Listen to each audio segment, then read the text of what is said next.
നേർരേഖയിലേക്ക് പ്രിയ പ്രേക്ഷകർക്ക് സ്നേഹപൂർവ്വം സ്വാഗതം. നേർരേഖ എപ്പിസോഡിൽ ചർച്ച ചെയ്യുന്നത് മതവും രാഷ്ട്രീയവുമാണ്. സമീപകാലത്ത് നമ്മുടെ നാട് കാണുന്ന ഒരു വൃത്തികെട്ട സംസ്കാരം എന്ന് തന്നെ പറയാം. ഏതിലും മതം കടന്നു വരിക. സിനിമയില്, കലാരൂപങ്ങളില്, സാംസ്കാരിക മേഖലകളില്, രാഷ്ട്രീയത്തില് എല്ലാം മതം കടന്നു. ഈ മതം എന്ന് പറയുന്ന ഒരു ആത്മീയ ലൈനാണ്. മനുഷ്യരെ അച്ചടക്കത്തോടെ വളർത്തി നാളെ സ്വർഗത്തിലെത്തിക്കേണ്ട ഒരു പണി എടുക്കേണ്ട സംവിധാനങ്ങൾ ആ മതം നമ്മൾ കണ്ടിട്ടുണ്ട്. അതിന് വേറൊരു റൂട്ടുണ്ട്. പക്ഷേ കാലം മാറിയപ്പോൾ മതം എല്ലാത്തിലും ഇടപെടുന്നു. പ്രക്ഷോഭങ്ങളിൽ പോലും മതം കടന്നു. നമ്മുടെ നാട് എങ്ങോട്ടാണ്? ഒരു കലാരൂപം ഇറങ്ങിയാൽ അവിടെയും മതം വരും. നമുക്കറിയാം, പഴയകാല സിനിമകളിലൊക്കെ മതത്തെയൊക്കെ നല്ല രീതിയിൽ വിമർശിച്ചുകൊണ്ടാണ് ഓരോ ഫിലിമുകളും ഇറങ്ങിയിരുന്നത്. അന്നൊന്നും ഇല്ലാത്ത തരത്തിൽ മതവും മതചിന്തകളും മനുഷ്യനിലേക്ക് ആഴത്തിൽ കടന്നു വരുന്ന ഒരു ദയനീയ ചിത്രമാണ് നമുക്ക് കാണാൻ കഴിയുന്നത്. ലോകത്തെ ഏറ്റവും കൂടുതൽ ആളുകൾ കൊല്ലപ്പെട്ടിട്ടുള്ളത് മതത്തിന്റെ പേരിലാണ്. മതം എന്ന് പറയുന്നത് ഭയങ്കര സമാധാനമാണ്, ഭയങ്കര സന്തോഷമാണ്, മനുഷ്യന്റെ സ്വർഗത്തിലേക്ക് എത്തിക്കാൻ വേണ്ടിയിട്ടുള്ള ഒരു പണിയാണെന്നൊക്കെ നമ്മൾ പറയുമെങ്കിലും പലപ്പോഴും മതത്തിന്റെ പേരിലാണ് ഇന്ന് മനുഷ്യർ തമ്മിൽ അകന്നുകൊണ്ടിരിക്കുന്നത്. എന്തേ മതങ്ങൾ ഇങ്ങനെ? മതങ്ങൾ എന്തുകൊണ്ട് രാഷ്ട്രീയത്തിൽ ഇടപെടും? രാഷ്ട്രീയക്കാർ എന്തിന് മതങ്ങളുടെ പുറകെ? ഇത്തരം നിരവധി ചോദ്യങ്ങൾ ഓരോ സാധാരണ മലയാളിയുടെ മനസ്സിൽ. അതുകൊണ്ട് തന്നെയാണ് നേരേഖ ഈ വിഷയം ചർച്ച ചെയ്യുന്നത്. പ്രഗത്ഭരായിട്ടുള്ള 3 നേതാക്കൾ നമ്മളോട് ചെയ്യുന്നത്. CPM-ന്റെ കണ്ണൂർ ജില്ലാ കമ്മിറ്റി അംഗം ടി ഷബന, അതുപോലെ തന്നെ ന്യൂനപക്ഷ മോർച്ചയുടെ ജില്ലാ പ്രസിഡന്റ് അരുൺ തോമസ്, തൊട്ടപ്പുറത്ത് യൂത്ത് കോൺഗ്രസിന്റെ സംസ്ഥാന ജനറൽ സെക്രട്ടറി നിമിഷ വിബുദാസ്. 3 പേർക്കും നേർരേഖയിലേക്ക് സ്വാഗതം. ഒപ്പം പ്രേക്ഷകരെയും സ്വാഗതം ചെയ്ത് നമുക്ക് ഷബനയിൽ നിന്ന് തുടങ്ങാം. ഷബന, ഈ സമീപകാല കേരളത്തിലെ ഓരോ വിഷയങ്ങൾ എടുക്കുക. സിനിമ വരും മതത്തിൽ, സമരം വരും മതം, വായി തോന്നിയത് മുഴുവൻ മതത്തിന്റെ പേരിൽ രാഷ്ട്രീയ നേതാക്കൾ വിളിച്ചു. കേരളം എങ്ങോട്ട്? ആദ്യമായിട്ട് എനിക്ക് തോന്നുന്നു മതത്തിനെ കുറിച്ചിട്ടുള്ള ഡിബേറ്റ് നമ്മൾ നടത്തുന്നത് ശരിയായ രീതിയിലല്ല എന്നാണ് തോന്നുന്നത്. കാരണം പൊതുസമൂഹം, കാരണം മതം എന്ന് പറയുന്നത് ഞാനും നിങ്ങളും എത്ര ചർച്ച ചെയ്താലും അതിനെക്കുറിച്ചിട്ട് എനിക്കുള്ള അഭിപ്രായം വ്യത്യസ്തമായിരിക്കും, അരുൺ തോമസിനുള്ള അഭിപ്രായം വ്യത്യസ്തമായിരിക്കും. അത് നൂറ്റാണ്ടുകളോളം ഇതിങ്ങനെ കടന്നു പോകും. മതത്തെക്കുറിച്ച് ഞങ്ങൾ യഥാർത്ഥത്തിൽ ഇവിടെ ശരിക്കും നമ്മളിവിടെ കാണിക്കേണ്ടത്, നമ്മൾ ശരിക്കും ഇവിടെ ചർച്ച ചെയ്യേണ്ട ഒരു വിഷയം എന്ന് പറയുന്നത് വർഗീയതയെക്കുറിച്ചിട്ടാണ് എനിക്ക് തോന്നുന്നു. കാരണം മതവും വിശ്വാസവും വർഗീയതയും അജഗജാന്തര വ്യത്യാസമുള്ള ഒരു കാര്യമാണ്. ഒരു മതവിശ്വാസിക്ക് ഒരു തരത്തിലും ഒരു വർഗീയവാദിയാവാൻ സാധിക്കില്ല എന്നുള്ളതാണ്. ഒരു വർഗീയവാദിക്ക് ഒരു തരത്തിലും ഒരു നല്ല വിശ്വാസി ആവാൻ സാധിക്കില്ല എന്നുള്ളത് തന്നെയാണ്. സാർ വേറെയാണ് ശരിക്കും മതവും വിശ്വാസം. അത് നമ്മുടെ ഗോവിന്ദ മാഷ് ഒരു ചർച്ചയുണ്ടായിരുന്നു. അതിൽ കൃത്യമായിട്ട് മാഷ് പറഞ്ഞിട്ടുണ്ട്. അതായത് മതവും വിശ്വാസവും വേറെയാണ്. അത് വർഗീയതയായിട്ട് ഒരു ബന്ധമില്ലാത്ത കാര്യം. കാരണം ഒരു നല്ല മതവിശ്വാസിക്ക് ഒരു വർഗീയവാദിയാവാൻ സാധിക്കില്ല എന്നുള്ളത് തന്നെയാണ് ഊന്നി പറയേണ്ട ഒരു പ്രധാനപ്പെട്ട കാര്യം. അതൊരു ഭാഗം. മറ്റൊന്ന്, കേരളത്തിലേക്ക് ഇതെങ്ങനെയാണ് കടന്നു വരുന്നത്? അതാണ് ഞങ്ങൾ ഏത് രാഷ്ട്രീയക്കാരായാലും ചിന്തിക്കേണ്ടത്. രാഷ്ട്രീയത്തിൽ എങ്ങനെയാണ് മതം കടന്നു വരുന്നത് എന്നുള്ളതാണ്. കാരണം എൻ്റെ പാർട്ടി കമ്മ്യൂണിസ്റ്റ് പാർട്ടിയാണ്. എൻ്റെ പാർട്ടിക്ക് മതത്തിനെ കുറിച്ചിട്ട് കൃത്യമായ നയങ്ങളുണ്ട് എന്നുള്ളതാണ്. കൃത്യമായ നയങ്ങൾ എൻ്റെ പാർട്ടിക്ക് മതത്തെ കുറിച്ചിട്ടുണ്ട്. മാർക്സായാലും മേംഗൽസായാലും മതവിശ്വാസികളെ അടക്കം ചേർത്ത് കൊണ്ടുപോകണം എന്ന് പറഞ്ഞ പ്രഗത്ഭരായിട്ടുള്ള സോഷ്യലിസ്റ്റ്, കമ്മ്യൂണിസ്റ്റ് നേതാക്കളാണ്. അപ്പോൾ എൻ്റെ പാർട്ടിക്ക് മതത്തെക്കുറിച്ച് കൃത്യമായ നയങ്ങൾ ഉണ്ടായിട്ടും ഞങ്ങളുടെ ചരിത്രങ്ങൾ എടുത്ത് പരിശോധിച്ചാൽ എവിടെയും ഒരു മതവിഭാഗത്തിന്റെ കൂടെ മാത്രം നിന്ന ചരിത്രങ്ങൾ അങ്ങോട്ടും ഇങ്ങോട്ടും ഇല്ല എന്നുള്ളതാണ്. അത് 1921 മലബാർ കലാപം തൊട്ട് നിങ്ങളൊന്ന് പരിശോധിച്ച് നോക്കിയാൽ മതി. അതായത് മലബാർ കലാപത്തെ മാപ്പിള കലാപമാണെന്ന് പറഞ്ഞിട്ട് ബ്രിട്ടീഷുകാരടക്കം പരിഹസിച്ചപ്പോഴും അതിനെ അങ്ങനെ ഒരു ലേബിൾ കൊടുത്തപ്പോഴും മതമല്ലാത്തൊരു പാർട്ടിയായിരിക്കുന്ന CPM കമ്മ്യൂണിസ്റ്റ് പാർട്ടി മാത്രമാണ് അത് മലബാർ കലാപം.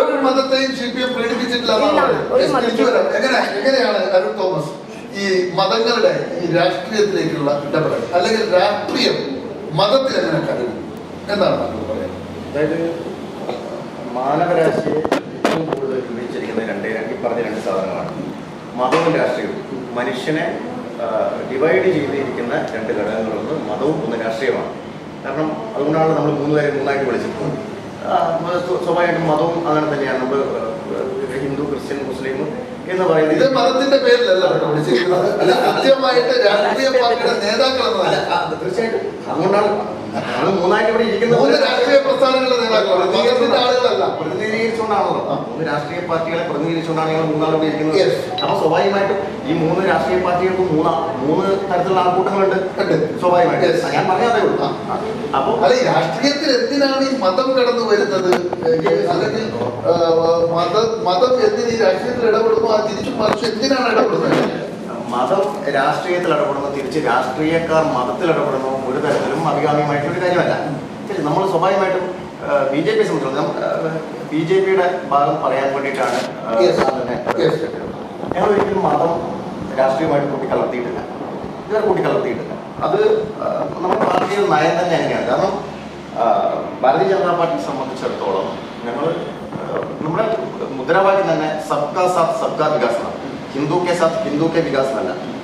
ഈ രാജ്യത്തിലെ താഴെത്തട്ടിലുള്ള ആളുകൾ തൊട്ട് മേൽത്തട്ടിലുള്ളവർക്ക് വരെ ഈ ഗവൺമെന്റ് ആനുകൂല്യങ്ങളും പദ്ധതികളും നമ്മൾ ഒരു മതത്തിന്റെ അടിസ്ഥാനത്തിൽ ഒരു വേർതിരിവും നമ്മുടെ ഗവൺമെന്റ് ചെയ്യുന്നില്ല. ഒരു വികസന പ്രവർത്തനങ്ങൾ ഒന്നും എന്ന് വേണ്ട, ഒരു ആനുകൂല്യങ്ങൾ എന്ന് വേണ്ട ഒന്നും മതത്തിന്റെ അടിസ്ഥാനത്തിൽ ചെയ്യുന്നില്ല. പക്ഷെ അത് തെറ്റിദ്ധരിപ്പിക്കാൻ വേണ്ടി നമ്മൾ ചിന്തിച്ച് നോക്കണം. ഇവിടെ 2014 നരേന്ദ്രമോദി അധികാരത്തിൽ വരുമ്പോൾ ഇവിടെ പ്രചരിപ്പിച്ചതെന്ന് പറയുന്നത് നരേന്ദ്രമോദി വന്നാൽ ഇവിടെ ക്രിസ്ത്യാനികളെ കൂട്ടക്കൊല നടത്തും, മുസ്ലിങ്ങളെ ഇവിടെ നിന്ന് ഓടിക്കും. നിസ്സാരമായ കാര്യം പറയട്ടെ, CAA വന്നപ്പോൾ, സിറ്റിസൺ അമെൻഡ്മെന്റ് ആക്ട് വന്നപ്പോൾ ഇവിടുത്തെ പ്രചരണം കോൺഗ്രസും CPM കൂടെ പ്രചരിപ്പിച്ചെന്താണ്? ഇതാ മുസ്ലിങ്ങളെ കൂടി ഈ നാട്ടിൽ തുരത്താൻ പോവുകയെന്നാണ് പറയുന്നത്. നമ്മൾ കവലകൾ തോറും നമ്മൾ ചെവിയിൽ കൂടി കേട്ട് തടവിച്ച പ്രശ്നങ്ങളായിരുന്നതല്ല. കോൺഗ്രസും CPM ഒട്ടും മോശക്കാരല്ല. ഇതിനകത്ത് ഈ നാടിനെ വിഭജിക്കുന്നതിൽ, മതം കലർത്തി ഈ നാടിനെ വിഭജിക്കുന്നതിൽ ഈ 2 കൂട്ടരും ഒട്ടും മോശമാണെന്ന് പറയാൻ സാധിക്കില്ല. അങ്ങനെ ചെയ്യുന്നേ ഇല്ല. നമുക്ക് നിമിഷ ദാസിനോട് ചോദിക്കാം. നിമിഷ ബിപിൻ ദാസ്, പറയൂ നിമിഷ, എന്ത് തോന്നുന്നു? ആദ്യം തന്നെ കോൺഗ്രസ് പാർട്ടിക്ക് ഈ ഒരു കാര്യത്തിലുള്ള അല്ലെങ്കിൽ ഞങ്ങൾ പിന്തുടർന്ന് വന്ന കാര്യങ്ങളെ പറയാം. അതിനുശേഷം എനിക്ക് ഇവർ രണ്ടുപേരും പറഞ്ഞതിനെ പറ്റി അഭിപ്രായം പറയാനുണ്ട്. ഓക്കെ ഇപ്പൊ പറഞ്ഞത് രണ്ടും പറഞ്ഞാല് ഇപ്പോ കേരളം കേട്ടിട്ടിരിക്കുന്ന ഏറ്റവും വലിയ തമാശകളാണെന്ന് എനിക്ക് പറയാൻ പറ്റും. ഞാൻ അടുത്തിരുന്ന് എന്താ പറയാ ചിരിക്കുകയാണ്. സീരിയസ്ലി എന്താ സംഭവം എന്ന് വെച്ചാല്, ഇപ്പോ അരുൺ സർ ലാസ്റ്റ് ഇപ്പോൾ പറഞ്ഞത് BJP എന്ന് പറയുന്ന പാർട്ടി മതവുമായി യാതൊരു ഇതുമില്ല, അതായത് മതത്തിന്റെ പേരിലേ അല്ല എന്ന് പറയുന്ന ആ ഒരു സ്റ്റേറ്റ്മെന്റ് തന്നെ മതി ഇത് കണ്ടുകൊണ്ടിരിക്കുന്ന എല്ലാവരുടെയും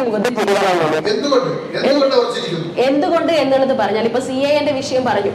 CAA എന്ന് പറഞ്ഞ ഭീതിയിൽ നിന്ന് ഇപ്പോഴും മുസ്ലിം സഹോദരങ്ങൾ അല്ലെങ്കിൽ നമ്മുടെ നാട്ടിലെ മുസ്ലിംസ് മാറിയോ, അല്ലെ ആ ഒരു ഭീതിയിൽ നിന്ന് അവർ മാറിയോ എന്നുള്ളത് ഇവർ പരിശോധിക്കണം. പിന്നെ മതത്തിന്റെ പേരിൽ ഇവർ വിഭജിക്കുന്നില്ല എന്ന് പറഞ്ഞു. പണ്ട് ബ്രിട്ടീഷുകാരുടെ കാലത്ത് ബ്രിട്ടീഷുകാർ ഭരിച്ചുകൊണ്ടിരുന്ന ഭിന്നിപ്പിക്കുക ഭരിക്കുക എന്നുള്ള ആ ഒരു നയം തന്നെയാണ് ഇപ്പോൾ BJP എടുത്തിരിക്കുന്നത്. അത് മതത്തിന്റെ പേരിലാണ് എന്നുള്ളത് ഒരുപാട് ഉദാഹരണ സംഖ്യ പറയാൻ വേണ്ടി പറ്റും. പ്രത്യക്ഷ ഉദാഹരണം പറയുകയാണെങ്കിൽ ഇപ്പൊ അരുൺ സാർ തന്നെ പറഞ്ഞ കാര്യമുണ്ട്. അതായത് ഇവര് കടത്തി വരുന്ന ഒരു സോഫ്റ്റ് പോയിസണിങ്ങിലൂടെയാണ് ഈ സംഭവം കടത്തി വിട്ടുകൊണ്ടിരിക്കുന്നത്. കാരണം പ്രത്യക്ഷത്തിൽ അവർ തോന്നും അവരുടെ കൂടെ നമ്മൾ നിൽക്കുകയാണ്, അല്ലെങ്കിൽ അവരുടെ BJP നിൽക്കുകയാണ് എന്നുള്ളത്.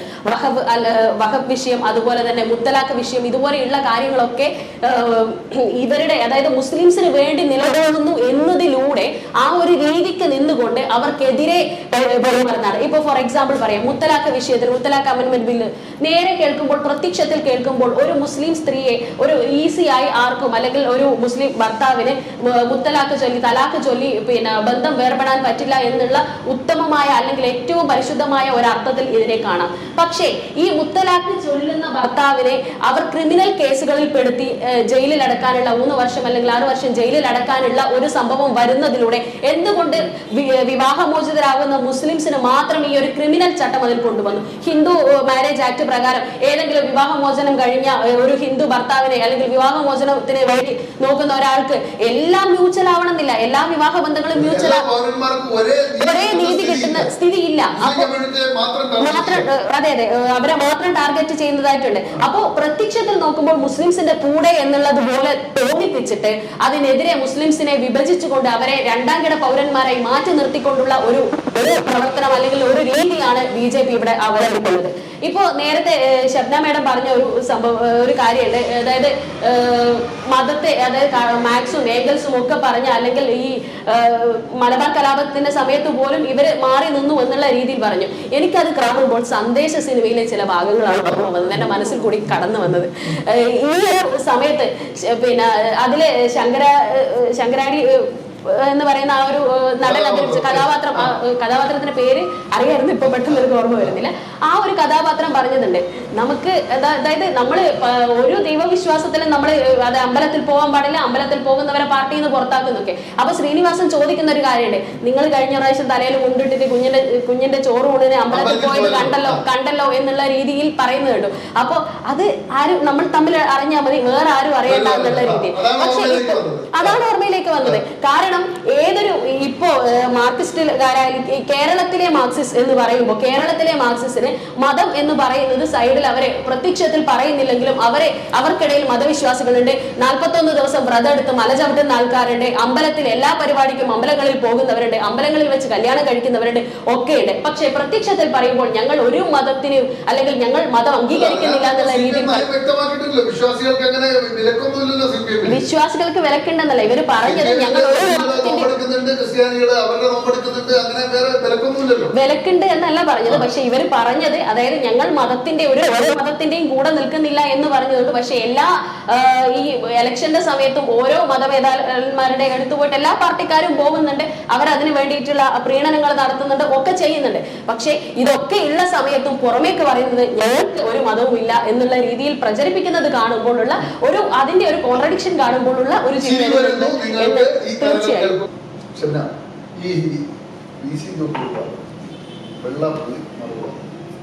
മുമ്പ് വി എസും സമാനമായ രീതിയിൽ ചെറിയ പണികൾ ഇക്കാര്യത്തിൽ ഒരു രാഷ്ട്രീയക്കാരും ഈ പണി മതങ്ങൾക്കെതിരെയുള്ള മതങ്ങളെ ഈ രാഷ്ട്രീയവുമായി ഇടപെടുന്ന വളരെ വലിയമായ രീതിയിലുള്ള പ്രസംഗങ്ങൾ എന്നിട്ട് ആളുകൾ ഇങ്ങനെ അന്തരീക്ഷത്തിൽ പിന്നെ ആളുകൾ തമ്മിൽ ഉള്ളുകൊണ്ട് അകലുന്നത് എന്തുകൊണ്ട്?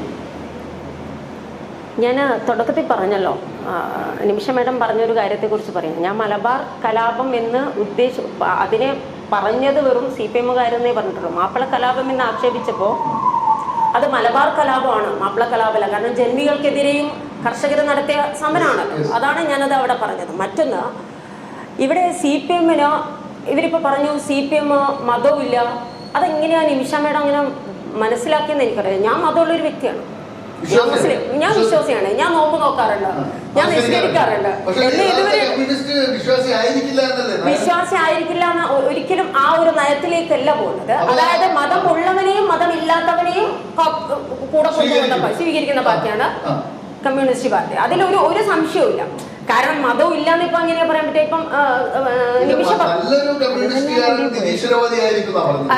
അതൊക്കെ വെറുതെ പറയുന്നത്. കാരണം നല്ല വിശ്വാസിക്ക് വരാൻ നല്ല വിശ്വാസിയാണ് അല്ല, എല്ലാ കമ്മ്യൂണിസ്റ്റുകാരും നല്ല വിശ്വാസികാർ മാത്രമേ, വിശ്വാസമില്ലാത്തവനെയോ വിശ്വാസമുള്ളവനെയോ മാത്രമല്ല ഈ പാർട്ടിയിലേക്ക് കൊണ്ടുവരുന്നത്. വിശ്വാസമുള്ളവനെയും ആവാം, വിശ്വാസമില്ലാത്തവനെയും ആവാം. ആവർത്തിച്ച് പറഞ്ഞിട്ടുണ്ട്, നല്ലൊരു കമ്മ്യൂണിസ്റ്റുകാരൻ എപ്പോഴും ഒരു നല്ല നിരീശ്വരവാദിയായിരിക്കും. മാർക്സിന്റെ ചില വാക്കുകൾ നമുക്കിവിടെ കടമെടുക്കാം. മാർക്സ് പറഞ്ഞ ചില വാക്കുകളുണ്ട്. ഹൃദയശൂന്യമായ, അറിയാലോ എന്താ ഹൃദയമാണ് മതം അല്ലെ? ഉത്സാഹരിതമായ സമൂഹത്തിന്റെ ലഹരിയാണ് മതം. അപകടം. ആ അപകടത്തിലേക്കാണ് കമ്മ്യൂണിസ്റ്റുകാര് ഈ ഇത് ചൂണ്ടിക്കാണിക്കുന്നത്. അല്ല, ഏത് വിശ്വാസിക്കും ഞാൻ പറഞ്ഞല്ലോ, മതവർഗീയതയാണ് നമ്മൾ എന്നും പ്രോത്സാഹിപ്പിക്കാത്തതും രാഷ്ട്രീയ പ്രസ്ഥാനങ്ങൾ ഈ മതത്തിന്റെ പുറകെ പോകേണ്ട ആവശ്യമില്ല എന്ന് തന്നെയാണ് അഭിപ്രായം. അല്ല, കമ്മ്യൂണിസ്റ്റുകാർ മതത്തിന്റെ പിന്നാലെ പോയിട്ടുണ്ട് എന്നുള്ളതിന്റെ ഏതെങ്കിലും ഒരു ഉദാഹരണം? ആരോപണങ്ങളെല്ലാം ശരിയാണ്. എന്തുകൊണ്ട് BJP-ക്കൊപ്പം അല്പം ചാഞ്ഞു നിൽക്കുന്നു എന്ന ചോദ്യത്തിന് ഉത്തരം തന്നെ അതല്ലേ പറയുന്നത്? അല്ല, എങ്ങനെയാണ് അതിനകത്തൊന്ന് പറയും. ഷബ്ന മേഡം അതുപോലെ തന്നെ നിമിഷ മേഡം പറഞ്ഞ കാര്യങ്ങൾ ഞങ്ങൾ കേട്ടുകൊണ്ടിരിക്കുകയാണ്. അപ്പോൾ അതിനകത്ത് ഇവർ രണ്ടുപേരും പറയുന്ന കാര്യങ്ങളിൽ ഒന്ന്, രണ്ടുപേരും കേരളം വിട്ടു കഴിഞ്ഞാൽ ഒരേ രീതിയിലേക്കാണ് മുന്നോട്ട് പോകുന്നത്. BJP-ക്കെതിരായിട്ട് പൊതുവായിട്ടുള്ള ഒരു നിലപാടെടുത്തുകൊണ്ട് അത് രാഷ്ട്രീയപരമായിട്ട് അവിടെ നിൽക്കട്ടെ. അതോടൊപ്പം തന്നെ ഈ കഴിഞ്ഞ കാലങ്ങളിൽ കേരളത്തിലുണ്ടായിട്ടുള്ള സംഭവ വികാസങ്ങൾ ഒന്ന് കോൺഗ്രസും CPM ഈ പൊളിറ്റിക്കൽ ഇസ്ലാമിനെ നമ്മൾ പറഞ്ഞു വരുമ്പോൾ അതിലേക്ക് വരുമ്പോൾ പൊളിറ്റിക്കൽ ഇസ്ലാമിനെ പ്രീതിപ്പെടുത്തുന്ന ഒരു നയമാണ് സ്വീകരിച്ചത്. എന്താണ് ഈ പൊളിറ്റിക്കൽ ഇസ്ലാം? അരുൺ തോമസ്, ഇപ്പൊ ഞാൻ ചോദിക്കാം, ബാബറി മസ്ജിദ് തകർക്കപ്പെടുന്നു, ഗുജറാത്തിൽ ആയിരക്കണക്കിന് മുസ്ലിങ്ങളെ കൊന്നു, ഇപ്പൊ വഖഫ് വിഷയം വരുന്നു, അതുപോലെ ഇങ്ങനെ വരുന്നു, എല്ലാ മുസ്ലിം കമ്മ്യൂണിറ്റി എന്നതിലേക്ക് മാത്രം ഇത് കോൺസെൻട്രേറ്റ് ചെയ്യുന്നത് എന്തുകൊണ്ടാണ്? ഗുജറാത്ത് സംഭവം ഗോത്രയെ അടിസ്ഥാനപ്പെടുത്തിയാണ് നമ്മൾ പറയുന്നത്. അതാണല്ലോ. പക്ഷേ ലോക രാഷ്ട്രങ്ങൾ വരെ അതിന് നേതൃത്വം കൊടുത്തയാള് മോദിയാണെന്ന് പറഞ്ഞ അമേരിക്കയിൽ വരെ നിഷേധിച്ച സംഭവങ്ങളുണ്ട്. ഇവിടുത്തെ കോൺഗ്രസിന്റെ അവരുടെ നിലപാട് കൊണ്ടാണ് അങ്ങനെ സംഭവിച്ചത്. തീർച്ചയായിട്ടും. എന്തുകൊണ്ടാണ് അങ്ങനെ? ബാബറി മസ്ജിദ് തകർക്കുന്നതും അങ്ങനെയാണ്. എന്തിന്റെ ആക്ഷന്റെ റിയാക്ഷനാ ബാബറി മസ്ജിദ് തകർക്കപ്പെട്ടത്? ബാബറി മസ്ജിദ് തകർക്കപ്പെട്ടത് അതിന്റെ ചരിത്രത്തിലേക്ക് പോയാൽ അപ്പൊ എല്ലാത്തിനും ചരിത്ര പശ്ചാത്തലമുണ്ട്. അപ്പൊ ഈ മുസ്ലിം കമ്മ്യൂണിറ്റിയെ ഇപ്പം കൃത്യമായിട്ട് വിചാരധാര പറയുന്നത് മുസ്ലിങ്ങൾ, ക്രിസ്ത്യാനികൾ, കമ്മ്യൂണിസ്റ്റുകൾ ഈ 3 പേരെയും ഉന്മൂലനം ചെയ്യപ്പെടേണ്ടവരാണ്, അവർ നമ്മുടെ ശത്രുക്കളാണെന്ന് വ്യക്തമാക്കുന്ന വരികൾ ഇപ്പോഴും അതെടുത്ത് ഇന്നും ന്യൂ ജൻ മീഡിയകളിൽ മുഴുവൻ അത് പ്രചരിച്ചുകൊണ്ടിരിക്കുകയാണ്. അങ്ങനെ ഒരു ലക്ഷ്യം ഇല്ല. ഞാൻ താങ്കൾ കണ്ട സംഘം, താങ്കൾ ഒരു ക്രിസ്ത്യൻ വിശ്വാസിയാണ്, പള്ളി പോക്കുണ്ടോ? ഏത് രൂപതക്കാരനാണ്? തലശ്ശേരി രൂപതക്കാരനാണ്. താങ്കൾ ഈ കാസപോലുള്ള സംഘടനയുടെ ഭാഗമാണ്? കാസപോലുള്ള സംഘടനകൾ നമ്മളോട് സംസാരിക്കണോ ചോദിച്ചാൽ ഉണ്ട്. കാസയുടെ വക്താവാണ്. വക്താവുന്നില്ല. കാസയെ ഇഷ്ടപ്പെടുന്നുണ്ടോ? കാസയെ ഇഷ്ടപ്പെടുന്ന എല്ലാ നിലപാടുകളും കാസയോട് യോജിപ്പില്ല. എല്ലാ നിലപാടുകളും കാസ എടുക്കുന്ന നിലപാടുകൾ. അപ്പൊ ക്രിസ്ത്യാനികളെ കൃത്യമായി ടൈം ചെയ്യണമെന്ന് പറയുന്ന ഒരു ധാരണയുടെ അടിസ്ഥാനത്തിൽ പോകുന്ന ഒരു പ്രസ്ഥാനം എങ്ങനെ താങ്കൾ അതിന്റെ സഹയാത്രികത? അല്ല, അതിനകത്ത് എന്താ സംഭവിക്കുന്നത്? അത് വിചാരധാരയിൽ താങ്കൾ അങ്ങനെ എഴുതിയിട്ടുണ്ടെന്ന് പറയുന്നത് അന്നത്തെ അന്തരീക്ഷം, അന്നത്തെ ഇപ്പൊ ഖുറാൻ എഴുതപ്പെട്ടതും ബൈബിൾ എഴുതപ്പെട്ടതും ഇപ്പൊ വർഷങ്ങൾക്ക് മുമ്പാണ്. എല്ലാം അങ്ങനെ 5000 വർഷം മുമ്പുള്ള ഹൈന്ദവ മതവും 2000 വർഷമുള്ള ക്രിസ്ത്യാനിയും അന്നത്തെ രാഷ്ട്രീയ സാമുദായിക അന്തരീക്ഷമല്ല. അപ്പൊ ഇന്ന് അവരൊന്നും ചെയ്യണം. അല്ല, ഇങ്ങോട്ടേക്ക് വരുമ്പോ കാലഘട്ടം മാറി. നമ്മൾ പണ്ട് എങ്ങനെയായിരുന്നു പ്രവർത്തനം നടത്തിക്കൊണ്ടിരുന്നത്? നമുക്കിത് എത്രത്തോളം സൗകര്യങ്ങളായി. കാലം മാറുന്നതനുസരിച്ച് കോലം മാറണം എന്നുള്ളൊരു ഇതിലേക്ക് നമ്മൾ മാറിയിട്ടുണ്ടോ? തീർച്ചയായിട്ടും മാറിയിട്ടുണ്ട്. നമ്മൾ പ്രത്യക്ഷത്തില് BJPയോ അല്ലെങ്കിൽ സംഘപരിവാറോ നേരിട്ട് ഇത്തരം കമ്മ്യൂണൽ സംഭവങ്ങളിലേക്ക് കടന്നിട്ടുണ്ടോ എന്നുള്ളതാണ്. ഞാൻ പറയുന്നത് ആക്ഷൻ ഉണ്ട്, അപ്പം റിയാക്ഷൻ, പ്രതിരോധം ഒരിക്കലും തെറ്റാണ് ഞാൻ പറയുന്നത്. ഈ കഴിഞ്ഞ ദിവസം നമ്മളൊരു 1.5 വർഷക്കാലം മുമ്പ് നമ്മൾ ഈ പല പ്രകോപനപരമായിട്ട് പല മുദ്രാവാക്യങ്ങളും നമ്മൾ കേട്ടിട്ടുണ്ടാവും. ഇത് അമ്പലനടയെ പച്ചക്കിട്ട് കത്തിക്കും, അതിന് തിരിച്ചു മുദ്രാവാക്യങ്ങൾ വന്നിട്ടുണ്ട്. അതായത് നമ്മുടെ പൊളിറ്റിക്കൽ ഇസ്ലാമിലെ ഈ കടന്നുകയറ്റം, ഈ SDP പോലെയുള്ള ഇസ്ലാമിൽ മാത്രമാണോ പൊളിറ്റിക്കൽ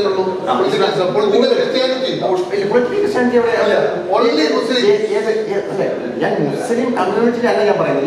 തെറ്റിദ്ധരിക്കരുത്. വീണ്ടും നിങ്ങൾ പൊളിറ്റിക്കൽ ഇസ്ലാമിന്റെ നിർവചനം ഒന്ന് പറയാൻ പറ്റും? നിങ്ങൾ കണ്ട നിർവചനം എന്താ? ഇപ്പൊ ലവ് ജിഹാദ് എന്ന് പറയുന്ന ഒരു ടേം, അത് പ്രത്യക്ഷത നമുക്ക് ഇല്ല എന്ന് പറയാൻ പറ്റും. ലവ് ജിഹാദ്, പക്ഷേ ലവ് ജിഹാദ് ഉണ്ടോന്ന് വെച്ചാൽ അങ്ങനെ ഒരു നിർവചനം കൊടുത്തിട്ടില്ല. നമ്മളെ അങ്ങനെ ഒരു നിർവചനം ലവ് ജിഹാദ്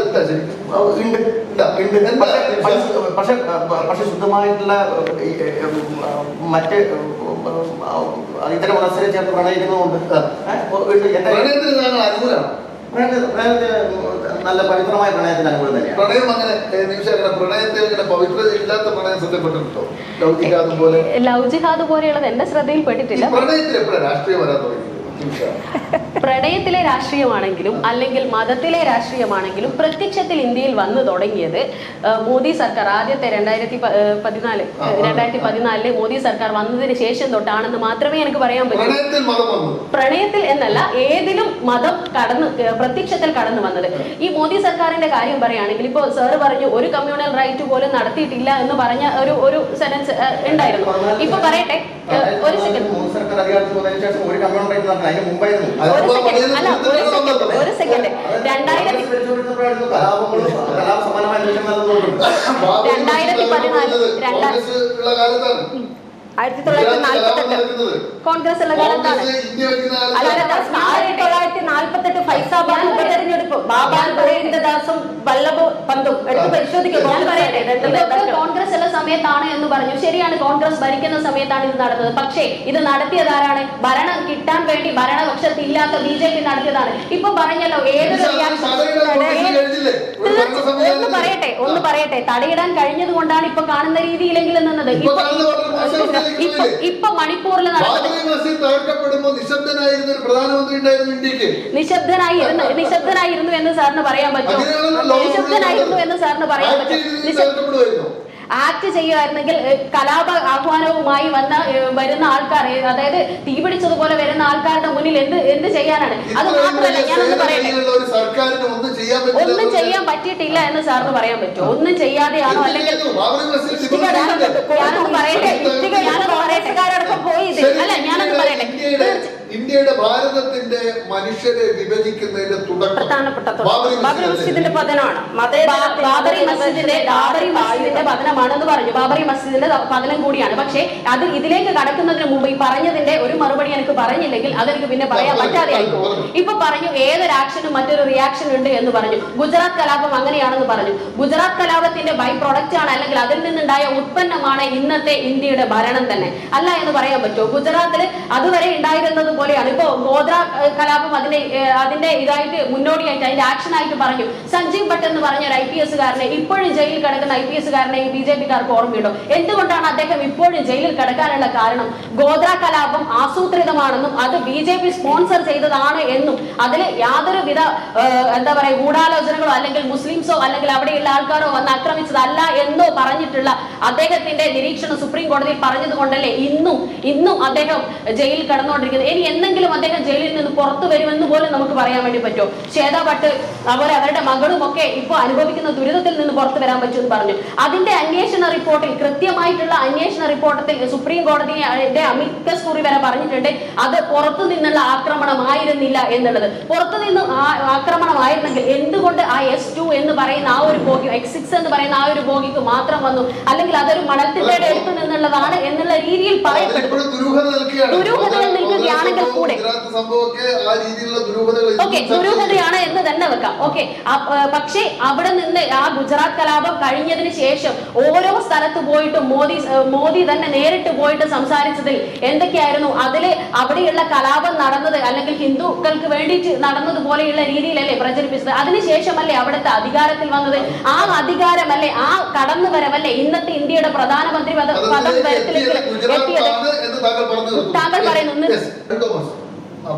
മറുപടി പറഞ്ഞത് നമുക്ക് കലയിലേക്ക്. അതായത് ശ്രീമതി നിമിഷ ഇവിടെ പറഞ്ഞത് ഗുജറാത്ത് കലാപമായിരുന്നു പിന്നീടുള്ള ഭാരതീയ ജനതാ പാർട്ടിയുടെ ഇന്ത്യ ഭരിക്കുന്നതിലേക്കുള്ള ഒരു തുടക്കം എന്നാണ്. അതാണ് ഇന്ത്യ മുഴുവൻ ആളുകൾ മതേതര വിശ്വാസികൾ വിശ്വസിക്കുന്ന. ഞാൻ ചോദിക്കട്ടെ, അന്ന് കോൺഗ്രസ് ആയിരുന്നു അധികാരം, UPA സർക്കാരായിരുന്നു അധികാരത്തിൽ.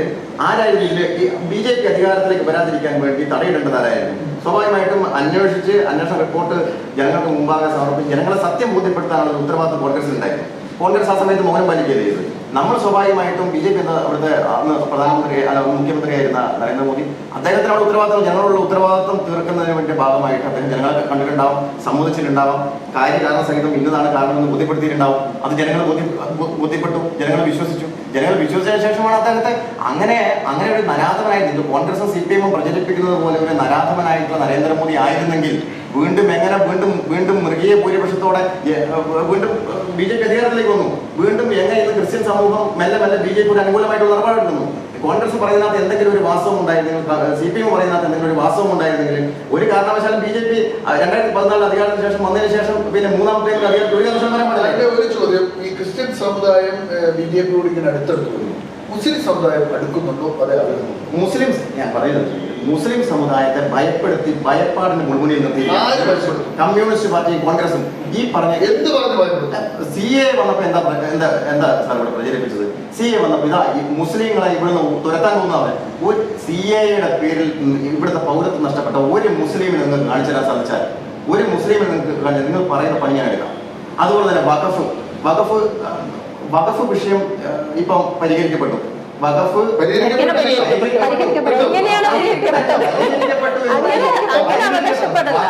വഖഫ് ബോർഡിന്, അതായത് വഖഫ് ട്രൈബ്യൂണലിന്, വഖഫ് ബോർഡിന് അനിയന്ത്രിതമായി ഒരു സ്ഥലത്തും ഇനി അവകാശവാദം ഉന്നയിക്കാൻ സാധിക്കില്ല. വഖഫിൽ ഇടപെട്ടതോടെ താങ്കൾ അടക്കം വിശ്വസിക്കുന്ന ക്രൈസ്തവ സഭയുടെ സ്വത്തുക്കളിലേക്ക് ഒരു നിയന്ത്രണവുമായി നാളെ BJP സർക്കാർ വഖഫ് ബോർഡിന്റെ വഖഫ് ബോർഡ് പ്രത്യേക വഖഫ് പറഞ്ഞാൽ സാധാരണ മുസൽമാനായ ഒരു വിശ്വാസിക്ക് അവന്റെ സമ്പത്ത് ദൈവത്തിന്റെ മാർഗത്തിൽ ചിലവഴിക്കാൻ വേണ്ടി അവൻ അത് ദാനം ചെയ്യുന്ന ഒരു സംവിധാനം. അതിന് സർക്കാരിന്റെ എന്ത് കാര്യം? അല്ല, അത് മാത്രമല്ല, പള്ളികൾ പണിയാനോ മദ്രസകൾക്കോ മാത്രമല്ല വഖഫിന്റെ പണം ഉപയോഗിക്കുന്നത്. അതിപ്പോ ഫറൂഖ് കോളേജ് തന്നെ, അത് മദ്രസയോ അല്ലെങ്കിൽ ആ രീതിയിലാണോ? ഫറൂഖ് കോളേജിന്റെ തെറ്റായ നിലപാട് കൊണ്ടാണ് ഇപ്പൊ മുനമ്പം വിഷയം വരെ ഈ രീതിയിൽ കത്തുന്നത്. ചില സ്ഥലത്ത് ഇപ്പോ ഇബിൻ ബത്തൂത്തയുടെ ഒരു ബുക്കിന്റെ ഭാഗങ്ങളിൽ പോലും പറയപ്പെട്ടിട്ടുള്ള ഒരു കാര്യമുണ്ട്. അതായത് പണ്ടത്തെ കാലങ്ങളിൽ ഇപ്പോ എന്താ പറയാ, ഈ ചെറിയ കുട്ടികളെ ഹോട്ടലുകളിലും അങ്ങനെയുള്ള സ്ഥലങ്ങളിലൊക്കെ ജോലിക്ക് വെക്കുന്ന രീതിയിലുള്ള കണ്ടിട്ടുണ്ട്. അപ്പോൾ അങ്ങനെയുള്ള സമയത്ത് ഈ ചൈനീസ് ക്ലേ കൊണ്ടുള്ള ഒരു തരം പാത്രങ്ങളിലാണ് അന്ന് ഫുഡ് സെർവ് ചെയ്തിരുന്നത്. അപ്പൊ ഈ കുട്ടികളുടെ കയ്യിൽ നിന്ന് അത് അബദ്ധവശാൽ വീഴുന്ന സാഹചര്യത്തിൽ അവരെ അതിന്റെ മുതലാളികൾ വല്ലാത്ത രീതിയിൽ ഉപദ്രവിക്കുകയും ഒക്കെ കണ്ടു. അപ്പൊ അവിടെയുള്ള ഒരു കൃത്യമായ ഒരു പേരുണ്ടായിരുന്നു, പേര് ഞാനിപ്പോൾ ഓർക്കുന്നില്ല. ഒരു മതവിശ്വാസി അദ്ദേഹത്തിന്റെ സ്വത്തിന്റെ ഒരു ഭാഗം വഖഫിന് വിട്ടുകൊടുത്തുകൊണ്ട് അദ്ദേഹം എഴുതി ചേർത്ത, വഖഫ് ആയിട്ട് എഴുതി ചേർത്തത് ഹോട്ടലുകളിൽ നിന്ന് പൊട്ടിപ്പോകുന്ന ഇങ്ങനെയുള്ള ചൈനീസ് പാത്രങ്ങൾക്ക് പകരം അതിന് ഇതിൽ നിന്ന് വകയിരുത്തണമെന്നാണ്. അതിന് പിടിച്ച് കുട്ടികളെ ഉപദ്രവിക്കരുത് എന്നുള്ള രീതിയിൽ. അതിന് എന്ത് മതമാണുള്ളത്? അത് ഏത് കുട്ടിയായാലും ഉപയോഗിക്കാം. അത് മുസ്ലിം കുട്ടികളുടെ എന്ന് മാത്രം പ്രത്യേകമായിട്ട് രേഖപ്പെടുത്തിയിട്ടൊന്നുമില്ല. വഖഫിന്റെ പണം എന്ന രീതിയിൽ ദൈവത്തിന്, അത് മറ്റാരും മിസ്യൂസ് ചെയ്യപ്പെടാതിരിക്കാൻ ദൈവത്തിന്റെ പേരിൽ, ഒരു വിശ്വാസത്തിന്റെ പേരിൽ അത് കൊടുക്കുന്നു എന്നുള്ള രീതിയിൽ അത് ഒരിക്കലും വഖഫിന്റേതായിരിക്കുന്ന സ്വത്തുക്കൾ കൈമാറ്റം ചെയ്യാനോ വിൽക്കാനോ ഒന്നും ചെയ്യാൻ പാടില്ല എന്നുള്ള ഇതുണ്ട്. രേഖകളുടെ ഇതുകൊണ്ടോ അല്ലെങ്കിൽ ഫറൂഖ് കോളേജ് അത് തെറ്റായ രീതിയിൽ കൈകാര്യം ചെയ്തത് കൊണ്ടാണ് ഇന്നത്തെ മുനമ്പം വിഷയം പോലും ഈ രീതിയിൽ എത്തി നിൽക്കുന്നത്. മുനമ്പത്തുള്ള ഈ മുനമ്പം വിഷയം എന്തുകൊണ്ട് ഒരു മതത്തിനെതിരെ ഈ ഫറൂഖ് കോളേജിൽ പഠിക്കുന്നത്, ഫറൂഖ് കോളേജായിട്ട് ബന്ധപ്പെട്ട ഇഷ്യൂ ഡെവലപ്പ് ചെയ്യുന്നത് ഫറൂഖ് കോളേജിൽ മുസ്ലിം കുട്ടികൾ മാത്രമല്ല വേറെ പഠിക്കുന്ന 100 കണക്കിന് എല്ലാ മതത്തിൽപ്പെട്ട കുട്ടികളും പഠിക്കുന്ന കേരളത്തിലെ ഏറ്റവും നല്ലൊരു വിദ്യാഭ്യാസ സ്ഥാപനങ്ങളിൽ ഒന്നാണ് ഫറൂഖ് കോളേജ്. അതിപ്പോ ക്രിസ്ത്യൻ മാനേജ്മെന്റ് കോളേജുകൾ എല്ലാ മതവിഭാഗങ്ങളും പഠിക്കുന്നുണ്ട്. എന്തിനൊരു മതത്തിന്റെ ചട്ടക്കൂട്ടിലേക്ക് സമാധാനം? മതത്തിന്റെ ചട്ടക്കൂടിലേക്ക് കൊണ്ടുവരല്ല. ഒരു സ്ഥലത്ത് ഒരു ഭാഗത്ത് ഇരയും മറ്റൊരു ഭാഗത്ത് വേട്ടക്കാരനുമാകുമ്പോൾ സ്വാഭാവികമായിട്ടും ഇരയുടെ കൂടെ നിൽക്കാനേ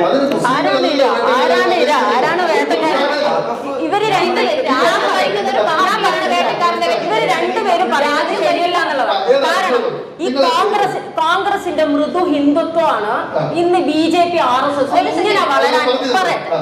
ഇങ്ങനെ വളരാനുള്ള കാരണം. ഇപ്പം ഇവരിപ്പോ ഇവിടെ പറയുന്നുണ്ടല്ലോ, ഞങ്ങളൊന്നും ചെയ്തില്ല. ഗുജറാത്ത് കലാപത്തിന് കോൺഗ്രസ്സുകാർ ഓർക്കേണ്ട ചില പേരുകളുണ്ട്. ഇർസാൻ ജിഫ്രി, എന്തുകൊണ്ട് ഇവര് മറന്നു പോകുന്നത്?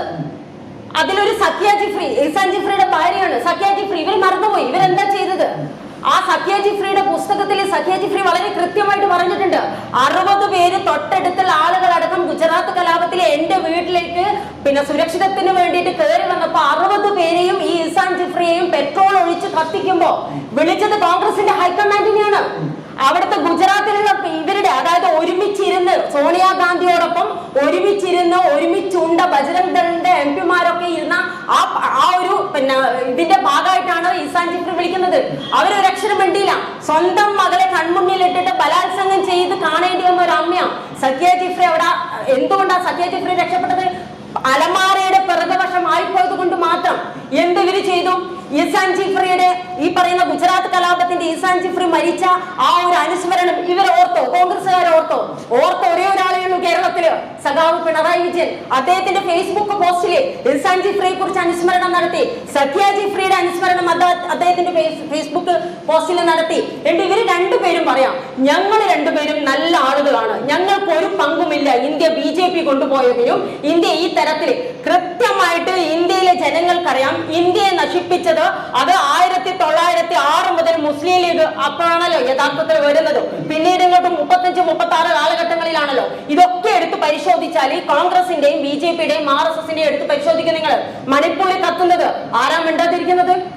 ഞങ്ങൾ കമ്മ്യൂണിസ്റ്റുകാർ ന്യൂനപക്ഷങ്ങളുടെ കൂടി അത് ഇപ്പോഴും പറയുന്നുണ്ട്. അതിന് ഒട്ടനവധി തെളിവുണ്ട്. ബംഗ്ലാദേശിലെ ഞങ്ങൾ ആരും കൂടിയാ? ഞങ്ങൾ ആർക്ക് വേണ്ടിയിട്ടാണ് സംസാരിക്കുന്നത്? ഫലസ്തീനിൽ ഞങ്ങൾ ആരും കൂടിയാ? ഇവരിപ്പോ പറഞ്ഞല്ലോ വിശ്വാസമില്ല. നമ്മൾ ഒരു മിനിറ്റ് ഞാൻ പറയട്ടെ. ഒരു മിനിറ്റ് സാർ, ഇത് പൂർത്തീകരിക്കട്ടെ. കാരണം ഇപ്പൊ ഇവര് പറഞ്ഞു വിശ്വാസമില്ല. ഗുരുവായൂർ അമ്പലത്തിലേക്ക് പോയാല് അവിടെ AKGയുടെ പേരിൽ ഒരു ഗേറ്റ് കാണും. കണ്ടില്ലേ ഇവരാരും? എങ്ങനെയാ ഗേറ്റ് വന്നത്? ഏതർത്ഥത്തിലാ അവിടെ ഒരു ഗേറ്റ് വന്നത്? ഗുരുവായൂർ സത്യാഗ്രഹത്തിൽ വളണ്ടിയർ ആയിട്ട് നിന്ന AKG നമ്മുടെ കൃഷ്ണപിള്ള മണിയടിച്ചപ്പോഴും നായർ തന്നെയാണ് അവിടെ കാവല് നിൽക്കുന്നത്. മനസ്സിലായല്ലോ? അതായത് നായർക്കുള്ളിൽ കയറാൻ പാടില്ല എന്നാദ്യം നായർ അവിടെ കാവലിക്കാം. കൃഷ്ണപിള്ള മണിയടിച്ചു. എന്താ കൃഷ്ണപിള്ള പറഞ്ഞ വളരെ പ്രസിദ്ധമായ കോട്ട്സ് ഉണ്ടല്ലോ, ഓർമ്മയുണ്ടാവല്ലോ. എന്താ പറഞ്ഞേ? അതൊന്നും ഇവരെ ഓർക്കാതെ ഇപ്പൊ കമ്മ്യൂണിസ്റ്റുകാരെ സംബന്ധിച്ചിടത്തോളം കൃത്യമായ നയങ്ങളുണ്ട് മതത്തെ കുറിച്ചിട്ടും മതവർഗീയത. അത് മുസ്ലിം ലീഗ് മതവർഗീയതയെ ഊട്ടുന്നുണ്ടെങ്കിൽ ജമാഅത്ത് ഇസ്ലാമിയും SDP-യും ഊട്ടുന്നുണ്ടെങ്കിൽ മുസ്ലിം ലീഗിനെയും എതിർക്കും. BJP-യും RSS-ഉം. സാറ് പറയുന്നുണ്ടല്ലോ, ഇവിടെ പറയുന്നുണ്ടല്ലോ, എന്റെ സുഹൃത്ത് പറയുന്നുണ്ടല്ലോ, ഞങ്ങളൊന്നും ചെയ്തില്ല. VD സവർക്കറുടെ പ്രധാനപ്പെട്ട ഒരു വാക്കുണ്ട്. എന്താ? Don't waste your energy fighting for the British. കേട്ടില്ലേ താങ്കൾ? കേട്ടില്ലേ? ഇപ്പൊ പറഞ്ഞു. ഇപ്പൊ അതില്ല. 10 വർഷം മുമ്പ് ഒരു ഹിന്ദു മഹാസമ്മേളനം നടന്നു. 10 വർഷം മുമ്പ് എന്താ അവിടെ? 3 സാർ പറഞ്ഞല്ലോ, 3 കമ്മ്യൂണിസ്റ്റുകാര്, മുസ്ലിം ക്രിസ്ത്യൻ കമ്മ്യൂണിസ്റ്റുകാർ 3 പേര്, പിന്നെ 5 പേരായി. അതൊക്കെ ആരൊക്കെ? 5 തുടക്കത്തിൽ കമ്മ്യൂണിസ്റ്റായി. പരിശോധിക്കണ്ടേ? കമ്മ്യൂണിസ്റ്റ് പാർട്ടി പണ്ടും ഇന്നും നിലപാട് സ്വീകരിക്കുന്നത് ആളുകളെ തെറ്റിദ്ധരിപ്പിച്ച് തമ്മിൽ ഇടിപ്പിച്ച് അതിനകത്ത് നേട്ടം എന്നതാണ്.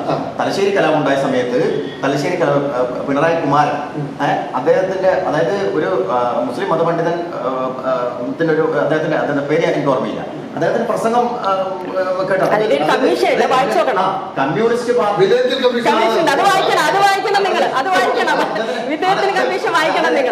അപ്പോ ആ പ്രദേശത്ത് എവിടെയും ഒരു RSS-കാരൻ പോലും, പേരിന്റെ ഒരു RSS-കാരൻ പോലും ഇല്ല. അവിടെ ഈ മുസ്ലിം പള്ളി തകർക്കപ്പെട്ടു. ആരുടെ നേതൃത്വം തകർക്കപ്പെട്ടു? മരണപ്പെട്ട ഒരേ ഒരു രക്തസാക്ഷി UK കുഞ്ഞിരാമൻ.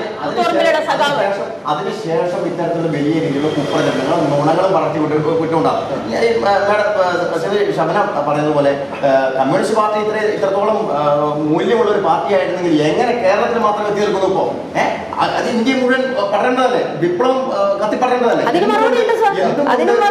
എന്തുകൊണ്ട് ഈ വിപ്ലവം വെള്ളം ഒഴിച്ച് കെട്ട അവസ്ഥയിലേക്ക് എത്തി? അത് മാത്രമല്ല, ഈ ബംഗ്ലാദേശ്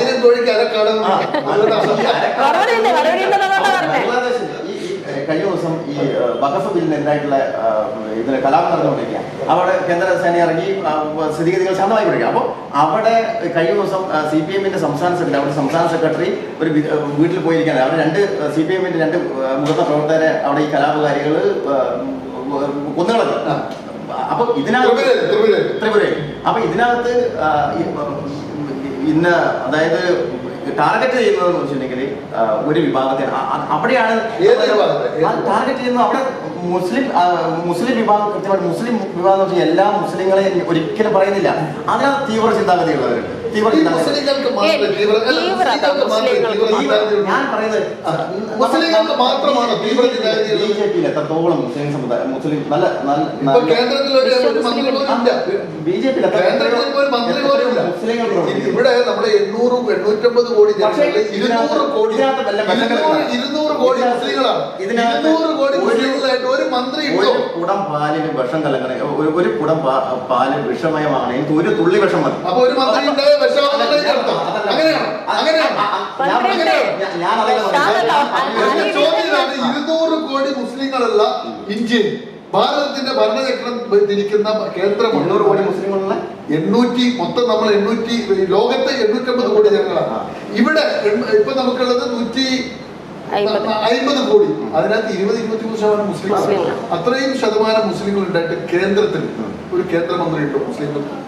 മുസ്ലിം ആയിട്ടുള്ള അതിനുള്ള മറുപടിയാണോ ഒരു തുള്ളി വിഷം എന്നതല്ല? അതല്ല ഞാൻ പറഞ്ഞതല്ല.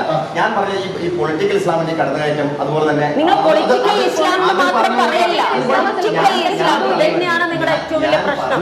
ഞാൻ പറഞ്ഞു അല്ല, തെറ്റിദ്ധാരല്ല, അങ്ങനെ പറയല്ല. പൊളിറ്റിക്കൽ ഇസ്ലാം മാത്രം പറയല്ല, കേൾക്കാനുള്ള ഒരു മനസ്സ് കാണിക്കും. അതായത് ഇതിനകത്ത് നല്ല കാഴ്ചപ്പാടുള്ള സമാധാനമായി ഒരു വലിയ വിഭാഗം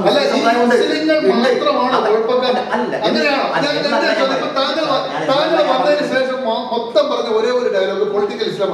അപ്പൊ ഈ ഇസ്ലാമിസ്റ്റുകൾ മുസ്ലിങ്ങൾ മാത്രമാണോ കുഴപ്പക്കാർ? അല്ല, മുസ്ലിങ്ങൾ മാത്രമല്ല പിന്നെന്താണ് ഞാൻ മുസ്ലിങ്ങൾ മാത്രമാണ് ഒരു പ്രശ്നം ഉടലെടുത്തു കഴിഞ്ഞാൽ അതിനെ എതിർക്കാൻ ഒരു വിഭാഗം ഉണ്ടാവില്ല. സ്വാഭാവികമായിട്ടും മണിപ്പൂർ ആക്ഷനിൽ മുസ്ലിങ്ങളില്ലല്ലോ. ഇല്ല, മണിപ്പൂരിൽ മണിപ്പൂർ എന്താ മാഡം പറയുന്നത്? അതിലൊരു വിഭാഗം കുക്കി വിഭാഗം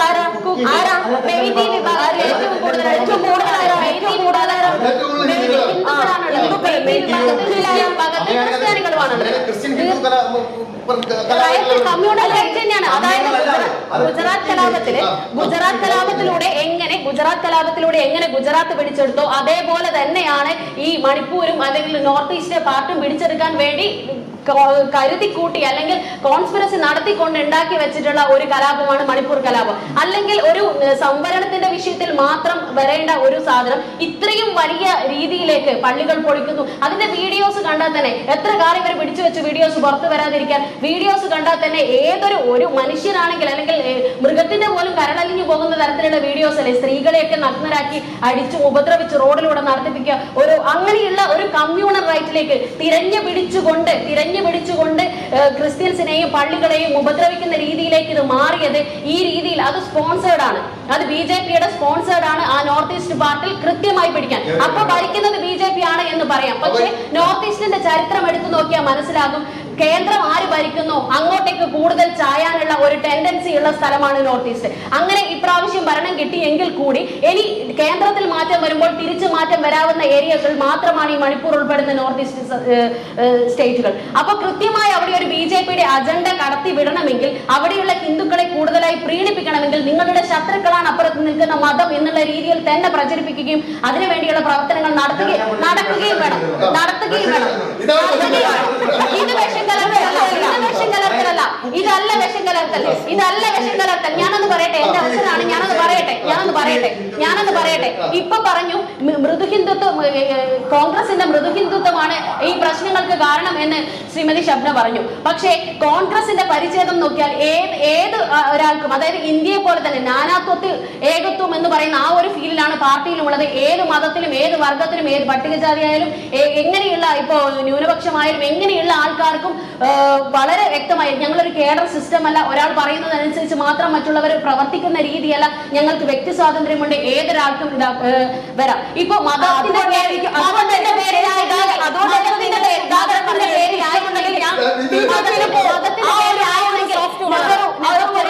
ഒരു ഹിന്ദു മതവിശ്വാസി അല്ലായിരുന്നെങ്കിൽ കൂടി ഒരു ഹിന്ദു ആയിരുന്നല്ലോ. അന്നേ മതത്തിന്റെ കീഴിലാക്കണമെങ്കിൽ അന്നേ ഇന്ത്യയെ മതത്തിന്റെ ഇതാക്കി കൂടായിരുന്നു. പക്ഷേ നെഹ്റുവിന്റെ സെക്യുലറിസ്റ്റ് ആശയങ്ങളാണ് ഇന്ന് കണ്ട ഇന്ത്യയായിട്ട് ഇന്ത്യ നിൽക്കുന്നത്. നാളത്തെ ഇന്ത്യ നെഹ്റുവിനെ ഭരിക്കുന്നിടത്തോളം ബഹുമാനിക്കുന്നു. ഒരു സംശയം കോൺഗ്രസ് അല്ല ഇന്നത്തെ കോൺഗ്രസ് കൃത്യമായിട്ട് ഞങ്ങളുടെ പാർട്ടിയിലെ സെക്യുലറിസ്റ്റ് ആയ നെഹ്റുവും അതുപോലെ തന്നെ തികഞ്ഞ മരണസമയത്ത് പോലും ഹേ റാം എന്ന് വിളിച്ച് മരണപ്പെട്ട ഗാന്ധിജിയും രണ്ടുപേരും ഉൾക്കൊള്ളുന്നതാണ്. രണ്ടുപേരുടെയും ആശയങ്ങൾ ഉള്ള പാർട്ടിയാണ് കോൺഗ്രസ്. ഇപ്പൊ പറഞ്ഞല്ലോ കോൺഗ്രസ് ആണ് പ്രതികരിക്കാത്ത രീതിയിലല്ല. അതോട് കൂട്ടിച്ചേർക്കും നിങ്ങൾ. ഞാൻ അരുണോടൊന്ന് ചോദിച്ചോട്ടെ, അരുൺ, ഈ എമ്പുരാൻ സിനിമയിലൊക്കെ അതിനു മുമ്പ് തന്നെ ഈ കലാകാരന്മാരും പല ബാംഗ്ലൂരിലും കൽമുട്ടി ഉൾപ്പെടെയുള്ള പല ആളുകളും കൊല്ലപ്പെട്ടു. കലാകാരന്മാർ പോലും സ്വതന്ത്രമായ അഭിപ്രായം പറയാൻ പറ്റാത്ത രീതിയിലേക്ക് രാജ്യം മുന്നോട്ട് സെൻസർ ബോർഡ് ചെയ്യുന്നു, തിരിച്ചു വിളിക്കുന്നു, കട്ട് ചെയ്യുന്നു. കലക്കുണ്ടോ രാഷ്ട്രീയം? അല്ല, ഇതിനകത്ത് അത് പറഞ്ഞു വരുമ്പോൾ ഇതിന് ഈ ചോദ്യ പേപ്പറിൽ മുഹമ്മദ് നബിയെ പറ്റി പരാമർശം വന്നതിനാണ് ജോസഫ് ചെയ്യാൻ പാടില്ല. അവിടുന്നാണ് കേരളം ഒരു വേറെ രീതിയിൽ തന്നെ ചിന്തിച്ചു തുടങ്ങിയത് ആണല്ലോ. അതിനുശേഷം ഇങ്ങോട്ടേക്ക് വന്നപ്പോൾ ഈ SFIക്ക് ഒരു പ്രധാന റോളുണ്ട്. ഈ ക്യാമ്പസുകളിൽ ഇതുപോലെ വൃത്തികേടുകൾ ചെയ്തു വെച്ചിട്ട് പല രീതിയിൽ അതായത് ഇന്നോവല്ല പല സമുദായങ്ങളെ അവഹേളിക്കാനുള്ളത്. ക്യാമ്പസുകളിൽ ദുർഗാദേവിയെ വളരെ മോശമായി ചിത്രീകരിച്ചുകൊണ്ട് മഹാരാജാസ് കോളേജിൽ പോസ്റ്റർ വന്നു. അതിനുശേഷം വേറെ പറയാൻ പറ്റില്ല. എനിക്ക് 2 സ്ത്രീകൾ അപ്പുറം കൂടെ ഇരിക്കുന്നതുകൊണ്ട് പറയാൻ പറ്റില്ല. അതുപോലെയുള്ള വൃത്തികളുടെ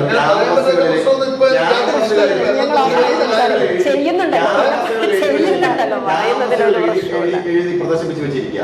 ഇത് കലയിൽ രാഷ്ട്രീയം പാടില്ല എന്ന് പറയുന്നു. എന്നാൽ ഒരു പ്രത്യേക വിഭാഗത്തെ ടാർഗറ്റ് ചെയ്തുകൊണ്ട് ഇപ്പുറത്ത് പല രീതിയിലും ചിത്രീകരിച്ചുകൊണ്ടിരിക്കുന്നു. ഞാൻ പ്രത്യേക വിഭാഗത്തെ എന്ന് പറയുമ്പോൾ അതിനകത്ത് ഹിന്ദുവിനെ ടാർഗറ്റ് ചെയ്യുന്നുണ്ട്, പക്ഷെ മുസ്ലിം വിഭാഗത്തെ ടാർഗറ്റ് ചെയ്തില്ല. അത് മുസ്ലിം വിഭാഗത്തെ ടാർഗറ്റ് ചെയ്ത് നടത്താൻ കാണിച്ചില്ല, മുസ്ലിം വിഭാഗത്തെ ടാർഗറ്റ് ചെയ്തിട്ടില്ല. പക്ഷെ ഈ ദുർഗാദേവിയെ മുഹമ്മദ് നബി, അത് പിണറായി വിജയൻ തന്നെ മുഹമ്മദ് നബിയുടെ മുടി നഖമൊക്കെ അത് വേസ്റ്റ് ആണെന്ന് പറയാനുള്ള ചങ്കുറ്റം കാണിച്ചു മുഖ്യമന്ത്രി കേരളത്തിൽ പിന്നെ എങ്ങനെ പറയാൻ പറ്റില്ല. അത് മാത്രമല്ലല്ലോ സാറേ, ഗൗരി ലങ്കേഷിന് ഇവരെന്തിനാ കൊന്നോളെ? കൽബുർഗി എന്തിനാ കൊന്ന്? ഗോവിന്ദ മൻസാരി നിങ്ങൾ എന്തിനാ കൊന്നു? കാരണം എന്തോ അവരുടെ കൃതികൾ, അവരുടെ എഴുത്തുകൾ നിങ്ങൾക്ക് ഭീഷണിയാണ്. അന്വേഷണം എന്ന് പറഞ്ഞു കഴിഞ്ഞാല് സ്വതന്ത്രമായ സമാധാനപരമായ ഒരു സാംസ്കാരിക പ്രവർത്തനം ഇന്ത്യയിൽ സാധ്യമല്ല.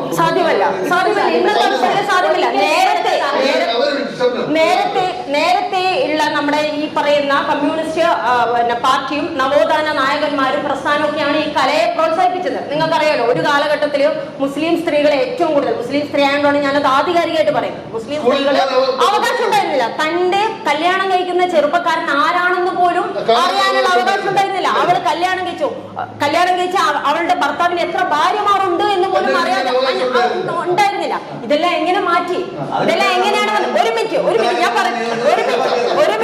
ഒരു മിനിറ്റ് മുത്തലാഖ് സേഫല്ലാക്കിയ നിങ്ങൾ എവിടെയും അപകടാവസ്ഥയിൽ സിവിൽ നിയമം ക്രിമിനൽ നിയമമാക്കിയിട്ട് കൊണ്ടുവരിക. അത് ഒരു ഭാഗം, അത് ഞങ്ങൾ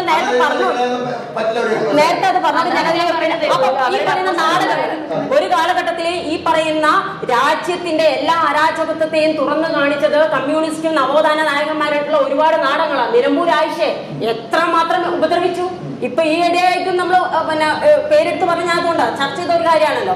ഇതെല്ലാം എങ്ങനെയാണ്? അതായത് പണ്ട് കാലങ്ങളിൽ സാറിനറിയായിരിക്കും, മാപ്പിളപ്പാട്ടുകളിലൂടെ മുസ്ലിം സമുദായത്തിലുള്ള അരാജകത്വത്തെ, അനീതിയെ തുറന്നു കാണിച്ചിട്ടുണ്ട്. മാപ്പിളപ്പാട്ട് പി ഉമ്മർ ഫാറൂഖ്, അത് ഒരു പുസ്തകമുണ്ട്, ഒത്തിരികളുണ്ട്. അതെല്ലാം ഈ കലയിലൂടെ ഇന്ന് മുസ്ലിം സ്ത്രീകൾ നിങ്ങൾ വിദ്യാഭ്യാസപരമായിട്ടുള്ള മുന്നേറ്റം എടുത്ത് നോക്കും, കലാപരമായിട്ടുള്ള മുന്നേറ്റം എടുത്ത് നോക്കും. എങ്ങനെയാ മുസ്ലിം സ്ത്രീകൾ മുന്നോട്ട് വന്നത്? കോൺഗ്രസിന്റെയും BJP-യുടെയും ഏതെങ്കിലും ഒരു പ്രത്യേക പദ്ധതിയുടെ ഭാഗമായിട്ട്, ഇവരുടെ എന്തെങ്കിലും ഒരു പ്രത്യേക ഇതിന്റെ ഭാഗമായിട്ട് കടന്നു വന്നതാണോ? അത് കൃത്യമായിട്ട് പറയാൻ വേണ്ടി സാധിക്കും. കമ്മ്യൂണിസ്റ്റ് ഭരണം, അതായത് 1957 മുതലുള്ള കമ്മ്യൂണിസ്റ്റ് ഭരണം, EMSന്റെ ഭരണം എടുത്ത് പരിശോധിച്ചു കഴിഞ്ഞാൽ ഇങ്ങോട്ടേക്ക് വരും. ഈ നിമിഷ പറഞ്ഞ ഒരു കാര്യം കൂടെ ഞാൻ പറഞ്ഞോട്ടെ. നിമിഷ പറഞ്ഞല്ലോ, മദ്രസയെ കുറിച്ച് പറഞ്ഞപ്പോ മദ്രസയും പള്ളിയും പണിയാൻ കേരളത്തിൽ അവകാശം ഉണ്ടായിരുന്നില്ല ഒരു കാലഘട്ടത്തില്. എങ്ങനെയാണ് അവകാശം? എങ്ങനെയാണ് ചോദിക്കണം. മലപ്പുറം ജില്ല എപ്പോഴും മലപ്പുറം ജില്ലയെ എപ്പോഴും ഈ രാഷ്ട്രീയ നേതാക്കൾ ടാർഗറ്റ് ചെയ്തു. ഇപ്പോൾ വെള്ളാപ്പള്ളി ആയാലും PC ജോർജ് ആയാലും അങ്ങനെ സുരേന്ദ്രനായാലും BJP നേതാവ് സുരേന്ദ്രൻ എല്ലാം മലപ്പുറത്തെ ടാർഗറ്റ് ചെയ്തു. അതിൻ്റെ ഒരു മനഃശാസ്ത്രം എന്താണ്? അരുൺ തോമസ് പറഞ്ഞതുപോലെ തന്നെ ഇവരുടെ സാറ് അരുൺ തോമസ് പറയുന്ന സമയത്ത് തന്നെ നമുക്ക് മനസ്സിലാവും, സംസാരിക്കുമ്പോൾ മുസ്ലിംസിന് വേണ്ടിയാണ് ഇവർ നിലകൊള്ളുന്നത് എന്നുള്ള ഒരു വ്യംഗ്യത്തിലാണ് ഇവർ നിൽക്കുന്നത്. പക്ഷേ ശരിക്കും അപകടകരമായിട്ടുള്ള ഒരു എന്താ പറയാ പോയിസണിങ് ആണ് അവിടെ കടത്തിക്കൊണ്ടിരിക്കുന്നത്. മലപ്പുറത്ത് നിന്നുകൊണ്ട് ഇപ്പോൾ CAA പറ്റി സംസാരിക്കുമ്പോൾ അവർ പറയും CAA കൊണ്ട് നിങ്ങൾക്ക് ഒരു പ്രശ്നവും വരില്ല, അല്ലെങ്കിൽ മുത്തലാഖ് ബില്ല് നിങ്ങൾക്ക് വേണ്ടിയിട്ടാണ് എന്നുള്ള രീതിയിലേക്ക്. മലപ്പുറത്ത് ഏറ്റവും കൂടുതൽ മുസ്ലിം ആൾക്കാർ കൂടുതലുള്ള ഒരു സ്ഥലം എന്നുള്ള രീതിയിലാണ് മലപ്പുറത്തെ നിൽക്കുന്നത്. ഇപ്പൊ നമ്മള് ഈ ഒരു രീതിയിലേക്ക് വരുമ്പോൾ, അതായത് ഇവരുടെ കൂടെ നിൽക്കുകയാണ് എന്നുള്ള വ്യാഖ്യാനെ അവരെ ഭിന്നിപ്പിക്കാനും അവർക്ക് വേണ്ടിയിട്ടുള്ള എല്ലാ ഇപ്പൊ ക്രിമിനലൈസ് ചെയ്യുന്നത് പോലെ, ഇപ്പൊ സിവിൽ നിയമത്തെ ക്രിമിനലൈസ് ചെയ്യുന്നത് പോലുമുള്ള അവർക്കെതിരെയുള്ള കാര്യങ്ങളാണ് ഇവർ നടപ്പിലാക്കിക്കൊണ്ടിരിക്കുന്നത്. ഇപ്പൊ എനിക്കതിലൊരു കലയെ പറ്റി ഒന്ന് പറഞ്ഞോട്ടെ. കലയെ പറ്റിയോ ഇപ്പൊ പറഞ്ഞല്ലോ, ഇപ്പൊ കലയും എന്നുള്ള രീതിയിലാണല്ലോ നമ്മൾ സംസാരിച്ചുകൊണ്ടിരിക്കുന്നത്. അപ്പോ ഈ കർണാടക ഇലക്ഷന്റെ ആ ഒരു സമയത്ത്, കർണാടക ഇലക്ഷൻ നടക്കുന്ന സമയത്താണ് കേരള സ്റ്റോറി ഇവിടെ റിലീസ് ആയിട്ടുള്ളത്. കേരള സ്റ്റോറി റിലീസ് ആയപ്പോ കർണാടകത്തെ സംബന്ധിച്ച് നോക്കുമ്പോൾ കേരളത്തിനെ പറ്റിയിട്ടുള്ള ഒരു സ്റ്റോറിയാണ്. കേരള സ്റ്റോറി റിലീസ് ആയതിന്റെ പശ്ചാത്തലത്തിൽ കേരള സ്റ്റോറിയെ പറ്റിയിട്ട് പ്രധാനമന്ത്രി കർണാടകയിൽ വന്ന് സംസാരിച്ചത് എന്താണ്? ആ രീതിയിൽ അതായത് മുസ്ലിംസിനെ മൊത്തം ഈ ഒരു ജിഹാദ് പരമായിട്ട് അല്ലെങ്കിൽ അവരെ ഹിന്ദു അല്ലെങ്കിൽ മറ്റുള്ള ഹിന്ദു സ്ത്രീകളെ ഉപദ്രവിക്കാൻ വേണ്ടി മനഃപൂർവ്വം ടാർഗറ്റ് ചെയ്ത് കൊണ്ടുപോകുന്ന രീതിയിലല്ലേ അവിടെ പ്രസന്റ് ചെയ്തിട്ടുള്ളത്. അപ്പോൾ അവരുടെ സ്വന്തം സ്റ്റേറ്റിനെ അല്ലെങ്കിൽ ഇലക്ഷൻ നടക്കുന്ന സ്റ്റേറ്റിനെ ടാർഗറ്റ് ചെയ്യാതെ കേരളത്തിന്റെ പേരിൽ ടാർഗറ്റ് ചെയ്തു. അതിനെതിരെ എത്രമാത്രം പ്രക്ഷോഭങ്ങൾ ഉണ്ടായിട്ടും അതിൽ സെൻസർ ചെയ്യാനോ അല്ലെങ്കിൽ അതിൽ എന്തെങ്കിലും ഒരു കാര്യം പിൻവലിക്കാനോ ഇവർ തയ്യാറായോ? എന്തെങ്കിലും ഒരു നീക്കം ഉണ്ടായോ? പക്ഷേ ഇവിടെ എമ്പുരാൻ വന്നപ്പോൾ എമ്പുരാന്റെ എന്തുകൊണ്ട് എന്നുള്ളതിന്റെ ഉത്തരം ഞാൻ പറയാം. എമ്പുരാനിൽ കാണിച്ചത്, എമ്പുരാൻ എഡിറ്റിങ്ങിന് മുന്നേ കണ്ട ഒരാളാണ് ഞാൻ. എമ്പുരാനിൽ കാണിച്ചത് മുസ്ലിംസിനെ ഉപദ്രവിക്കുന്ന രീതിയിൽ ഉള്ളത് കൊണ്ട് മാത്രമല്ല അത് സെൻസർ ചെയ്യണമെന്ന് പറഞ്ഞത്, മുസ്ലിംസിന് വേണ്ടി നിൽക്കുന്ന ഹിന്ദുക്കളെ പോലും അവർ കൊല്ലുന്നു എന്നുള്ള രീതിയിൽ അതിനെ പ്രസന്റ് ചെയ്യുന്നുണ്ട്. അതാണ് ഇവർക്ക് ഇതായത്. ഇവർക്ക് ഹിന്ദു എന്നോ മുസ്ലിം എന്നോ അല്ലെങ്കിൽ ക്രിസ്ത്യൻ എന്നോ ഒന്നുമില്ല. ഇവരുടെ വർഗീയ അജണ്ടക്ക് കൂടെ നിൽക്കാത്ത ആരായാലും അവർ കൊല്ലും. ഗൗരി ലങ്കേഷ് ഹിന്ദു അല്ലേ, കൽബുർഗി ഹിന്ദു അല്ലേ? അപ്പൊ ഇവരെല്ലാവരെയും കൊല്ലാൻ കാരണം അവരുടെ വർഗീയ അജണ്ടക്കെതിരെ നിൽക്കുന്നു എന്നുള്ള കാരണം കൊണ്ട് മാത്രമാണ്. കൊല്ലുന്നത് നമ്മുടെ ഇപ്പോഴത്തെ സർക്കാർ എന്ന് അല്ലെങ്കിൽ സർക്കാർ പ്രതിനിധാനം ചെയ്യുന്ന രാഷ്ട്രീയ പാർട്ടി എന്ന് പറയുന്നത് ഒരു വിഷമല്ല സംഘപരിവാർ എന്ന് തന്നെയാണ് പറയുന്നത്. ഇവര് രണ്ടാളും ഇപ്പൊ തോന്നുന്നത് എമ്പുരാൻ സിനിമയിലുള്ള മുന്നയായിട്ടാണ് രണ്ടുപേരും. കാരണം മുന്ന എന്റെ ഒരു ഓട്ടോ ഡ്രൈവറായിട്ട് വരികയാണ് എന്റെ വീട്ടിലൊരു ഗ്യാസ് സ്റ്റൗ ഒന്ന് മെക്കാനിക്ക് ചെയ്യാൻ വേണ്ടിട്ട് വരികയാണ്, അല്ലെങ്കിൽ എന്റെ കൂടെ പഠിക്കുന്ന ഒരു സുഹൃത്തായിട്ട് വരികയാണ്, എന്റെ കൂടെ നിൽക്കുന്ന ഒരു നിൽക്കുന്ന ഒരു സുഹൃത്തായിട്ട് വരിക. ഇവര് ഇതിനൊരു സാഹചര്യം ഒത്തു വരുമ്പോ ഇവര് രണ്ടുപേരും ഒരു മഴവിൽ സഖ്യമായിട്ട് അങ്ങനെ തന്നെ പറയണം, ഒരു മഴവിൽ സഖ്യമായിട്ട് ഇവരെ ഒരുമിച്ച് നിൽക്കാം.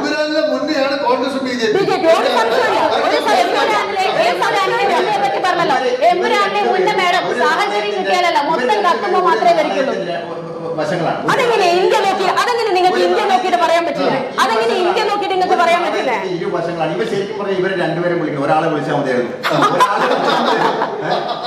അതൊരിക്കലും പറയാൻ സാധിക്കില്ല. എമ്പുരാന്റെ വിഷയം എന്താ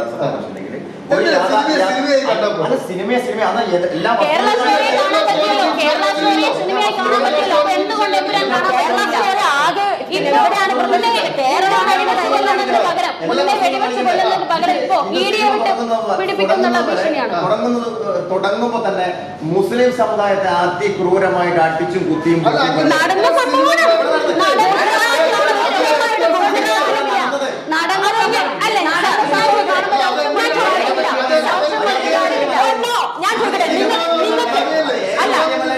ഇവർക്ക് എങ്ങനെയാ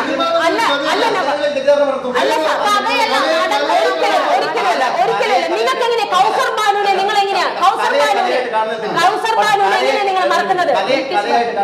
ബിൽക്കിസ് ബാനുവിനെ നിങ്ങൾ എങ്ങനെ മറക്കുന്നത്? കൗസർ ബാനുവിനെ കൊന്നത് ഗർഭസ്ഥ ശിശുവിനെ കുത്തിയെടുത്ത കൗസർ ബാനു നിങ്ങൾ എങ്ങനെ മറക്കുന്നത്? എന്തിനാണ്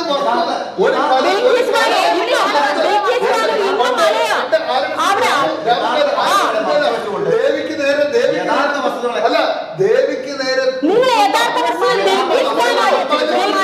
നിങ്ങൾ പറയുന്നത് നിങ്ങൾ കാണും. എന്നിട്ട് പി ജെ ആന്റണിയെ കൊല്ലാനോ അല്ലെങ്കിൽ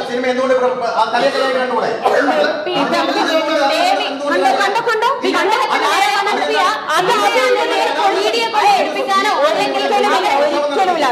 നിങ്ങളൊരു കാര്യം മനസ്സിലാക്കേണ്ടത് പി ജെ ആന്റണി സമയത്ത് പ്രദർശിപ്പിക്കണം, തീർച്ചയായും കേരള സ്റ്റോറി പ്രദർശിപ്പിക്കണം, എല്ലാം TP51 പ്രദർശിപ്പിക്കുമ്പോ ഇപ്പോ ഈ സാറ് തുടക്കത്തിൽ ഞങ്ങളെടുത്ത് പറഞ്ഞു 30 കണ്ണൂരും തലശ്ശേരിയും പാനൂരും ഉള്ള 40-30 കൊലപാതകത്തെ കുറിച്ചാണോ നിങ്ങൾ പുസ്തകം എഴുതുന്നു പറഞ്ഞ തുടക്കത്തില്?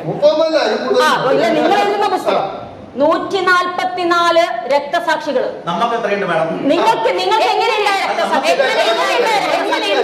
എങ്ങനെയുണ്ടായ രക്തസാക്ഷികള്? ഞങ്ങളുടെ രക്തസാക്ഷികള്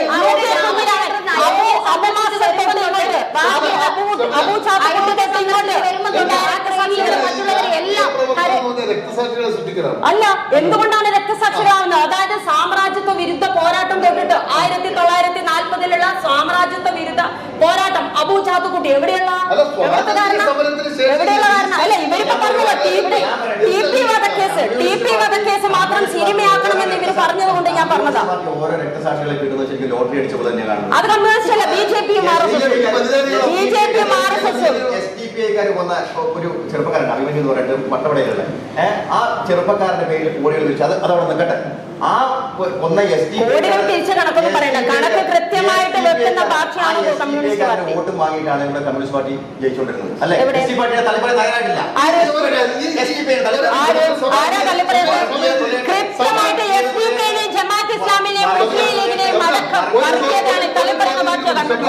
ഒരു ചോദ്യത്തിന് കൂടി ഉത്തരം വേണം. നമ്മുടെ സമയം തീരുകയാണ്. അത് നിങ്ങൾ നിന്ന് തുടങ്ങാം. ഈ പോക്ക് പോയാൽ നമ്മുടെ കൊച്ചു കേരളം എങ്ങോട്ട് പോകും? നമ്മൾ ഇങ്ങനെ വർഗീയമായിട്ടുള്ള ചർച്ചകളാണ് വ്യാപകമായി നടക്കുന്നത്. ഈ മതവും രാഷ്ട്രീയവും കൂടിക്കലരുന്നു, എന്തിനും മതം ചേരുന്നു, വർഗീയത വ്യാപിക്കുന്നു. ഇങ്ങനെ പോയാൽ നമ്മൾ എങ്ങോട്ട് പോകും?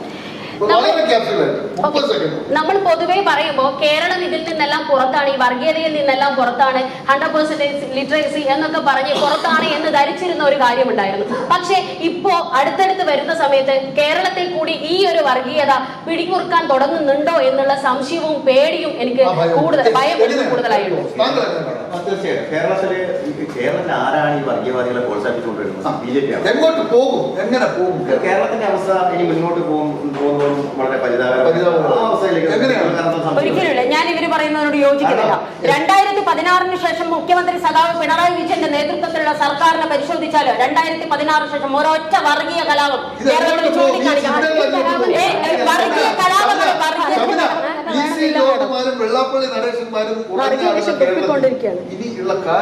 കേരളത്തിലെ ജനങ്ങളത് മനസ്സിലാക്കും. ഏത് അവസ്ഥയായിട്ട് വെള്ളാപ്പള്ളിയെ സ്വീകരിക്കാനിടയായ കാരണം എന്താണെന്നും കൂടെ പരിശോധിക്കണം. ചരിത്രം പരിശോധിക്കുന്നത് എന്താണ് കാരണം എന്നുള്ളത്. കേരളത്തിലെ സ്പീക്കർ AN ഷംസീർ പറഞ്ഞു, ഗണപതി എന്ന് പറയും മിത്താണ്, മിത്തോ മിത്തല്ലാതെ യേശു ക്രിസ്തു മിത്താന്ന് പറയും, മുഹമ്മദ് നബി മിത്താന്ന് പറയും, അള്ളാഹു മിത്താന്ന് പറയും. പറയട്ടെ, അത് ഉത്തരവാദിത്തപ്പെട്ട സ്ഥാനത്ത് കൊണ്ടിരുന്നുകൊണ്ട് അങ്ങനത്തെ ഒരു പരാമർശങ്ങളൊക്കെ ഒഴിവാക്കാൻ പറ്റും. കാരണം അല്ലെ കേന്ദ്രമന്ത്രി എന്താ പറഞ്ഞുകൊണ്ടിരുന്നത്? അപ്പൊ ഷംഷീറിനെ മാത്രം ചൂണ്ടിക്കാണിച്ചിട്ട് ഗണപതി ഒരു മിത്താണെന്ന് പറയുമ്പോ അവിടെ കേന്ദ്രമന്ത്രി സഹമന്ത്രിമാരൊക്കെ അവിടെ എന്താ ചെയ്തുകൊണ്ടിരിക്കുന്നത്? മുസ്ലിം നിങ്ങൾക്ക് എത്ര ഇതായിട്ട് നിങ്ങൾ പറയുന്നത്? നിങ്ങൾ ശരിക്കും നിങ്ങളെ പാർട്ടി എന്ന് പറയുന്നത്. സമയം തീരുകയാണ്. എന്തായാലും പ്രേക്ഷകരെ ഒരു കാര്യം ഉറപ്പാണ്, ഇവരെല്ലാം വാദിക്കുമ്പോൾ രാഷ്ട്രീയത്തിന് കൃത്യമായ അജണ്ടയും എല്ലാ രാഷ്ട്രീയ പ്രസ്ഥാനങ്ങൾക്കും കൃത്യമായ അജണ്ടയുണ്ട്. അത് അവർ കൃത്യമായി നടപ്പിലാക്കും. പക്ഷേ നമ്മള് നാട്ടുകാർ എന്ത് ചെയ്യണം? ഇതിലെ ശരിയും തെറ്റും കാൽക്കുലേറ്റ് ചെയ്യണം. മതം എന്ന് പറയുന്നത് മനുഷ്യന്റെ ഒരു അടിവസ്ത്രം പോലെ സ്വകാര്യമായിരിക്കുന്ന ഒരു സാധനമാണ് ശരിക്കും മതം. നിങ്ങളെ പഠിച്ചവരായിട്ട് എന്ത് പണി വേണമെങ്കിലും എടുത്തോ, നിങ്ങൾ പഠിച്ചവരായിട്ട് സംവദിക്കോ, നിങ്ങൾ സ്വർഗത്തിക്കോ നരകത്തിക്കോ എന്ത് വേണമെങ്കിൽ ചെയ്തോ, പക്ഷെ മനുഷ്യന്റെ സമാധാനം നിങ്ങൾ പറ്റും. ഈ ആളുകൾ പറയുന്ന മതഭ്രാന്തിന്റെ പുറകെ രാഷ്ട്രീയക്കാർ അത് ഇഷ്ടത്തിനനുസരിച്ച് ഉപയോഗിച്ചുകൊണ്ടേയിരിക്കും. അത് കാലം അങ്ങനെയാണ്. ഇപ്പൊ ഇവര് പറയുമ്പോഴും ഒരാൾ പോലും ഇഞ്ചോടിഞ്ച് പോരാട്ടം. എന്തുകൊണ്ട്? എല്ലാവർക്കും അധികാരം ഒരു പ്രധാന പ്രശ്നം. മതത്തെ അവർ പല രീതിയിൽ ഉപയോഗിക്കും. ഇവരെ വെച്ചുകൊണ്ട് തന്നെയാണ് പറയുന്നത്. ഇവരെല്ലാം ഇപ്പൊ എനിക്ക് എതിരാവുകയും ചെയ്യും. പക്ഷെ എന്നാലും നമ്മൾ ചിന്തിക്കുക, മതം അതൊരു അടിവസ്ത്രം പോലെ സ്വകാര്യമായിരിക്കും. നമ്മൾ ആരും നമ്മുടെ അടിവസ്ത്രം തുറന്ന് പ്രദർശിപ്പിച്ച് നടക്കാറില്ല. അത് അവിടെ നിൽക്കട്ടെ. അതിനൊരു സൈഡിൽ നിർത്തും. നിങ്ങൾ പ്രാർത്ഥിച്ചോളൂ, നിങ്ങൾ പള്ളിയിൽ പോയിക്കോളൂ, നിങ്ങൾ ദൈവത്തിലേക്ക് പോയിക്കോളൂ, നിങ്ങളെല്ലാം സ്വർഗത്തിൽ പോയിക്കോളൂ, ഒരു കുഴപ്പമില്ല. ദയവേത് നമ്മുടെ സമാധാനം നഷ്ടപ്പെടുന്ന രീതിയിലേക്ക് നിങ്ങൾ മതം കൊണ്ടുവരരുത്. അങ്ങനെ കൊണ്ടുവരുന്നവരെ പഠിക്ക് നിർത്താനുള്ള ഒരു മനസ്സ് മലയാളിക്ക് ഉണ്ടാകണം. ഇല്ലെങ്കിൽ നമ്മൾ വലിയ വില കൊടുക്കേണ്ടി വരും എന്ന് മാത്രമാണ് നിർവഹിക്കാനുള്ളത്. എപ്പിസോഡിൽ ഇത്രയും സമയം നമ്മളോട് ശ്രദ്ധിച്ച 3 നേതാക്കളും നിർവഹിക്കുന്ന നന്ദി, നമസ്കാരം.